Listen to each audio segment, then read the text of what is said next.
Би 2005 онд төгссөн байгаа зураач мэргэжлэр. Түүнээс хойш бол ерөнхийдөө тасралтгүй уран бүтээлээ хийсэн.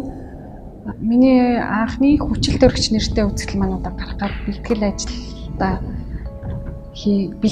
хийгээ байж байна. Тэгээд энэ үзэсгэлэнд маань миний 4 бүтээл тавигдсан байгаа.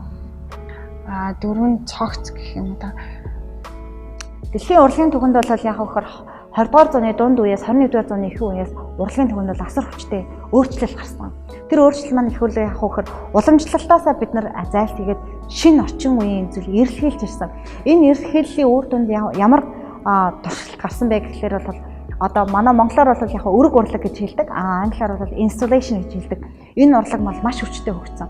Бүтээлүүдийн одоо нийт одоо уур амьсгал нь миний зорьсон бодол бол хайр гэдгийг илэрхийлэхээ гэж хүсэж байгаа. Хүсэх, үлдэх, орших, мэдрэх гэдэг 4 нэртэй. За, нэн шинэ орчин үеийн урлагийн төрлөөр уран бүтээлээ төрөж байгаа эмэгтэй одоо бас шинэ залуу тийм ээ гарч ирж байгаа уран бүтээлч бол Төвшин Жаргал гэдэг манай энэ уран бүтээлч байна. Үзэсгэлэн маань өөрөө уран бүтээлч маань яг энэ бүх үзэсгэлэн бүх уран бүтээлээрээ ямар утга санаа илэрхийлэх гэж байгаа гэвэл хайр гэдэг зүйл дээр илүү одоо анхаарсан байгаа. Энэ бүх уран бүтээлчид бүх ингээд бүгдөө нэг цэг дээр цуглах юм бол энэ хайр гэдэг илэрхийллийг гаргахыг зорьсон байгаа. Тэгээд энэ ажил маань өөрөө хайрыг гуйж байгаа тийм.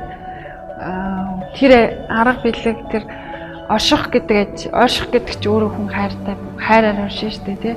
Тэгээд арга биелэг гэдэг чинь бэлэгдэл нь болохоор эрэм гэдэг бол хайр гэж ойлгож байгаа. Тэр үйлдэх гэдэг ажил маань өөрөө бол их хүнийг дүрслэсэн байгаа. Их хүн бол өөрөө бас хайр юм тий.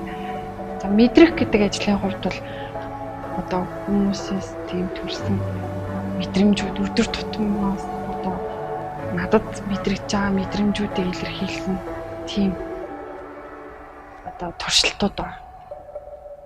Тэр маань өөрөө хайрыг илэрхийлж байгаа. Миний хүсэж байгаа зүйл гэвэл тийм одоо дотоод сэтгэлдээ байгаа тийм жижигхэн зучлж юм те. Жижигхэн одоо мэдэрдэггүй мөртлөө амар чухал юм аа ч юм. Тийм мэдрээд би чинь өөрөө маш одоо тийм гайхалтай тий энэ дэлхийн эдис одоо би яг яаж амьдрах ч юм тий одоо хайр гэдэг зүйлийг илүү мэдэрнэ гэж ааш тий. Тэгээд манай Төвшин Жаргал маань бол энэ удаагийнхаа үзэсгэлэндээ бол 4 уран бүтээлээр маш гайхалтай уран бүтээлүүдээр оролцсон. Энэ 4 бүтээл маань бол өөрийн гэсэн маш онцгой сайхан санаатай үзэлтэй мөн нийгэмдээ хүргэх өөрийн гэсэн дуу хоолойтой мөн өөрийн гэсэн хийсэн одоо техник аргаараа бүгд өөр юм сайхан бүтээлүүд бас тавьсан байна.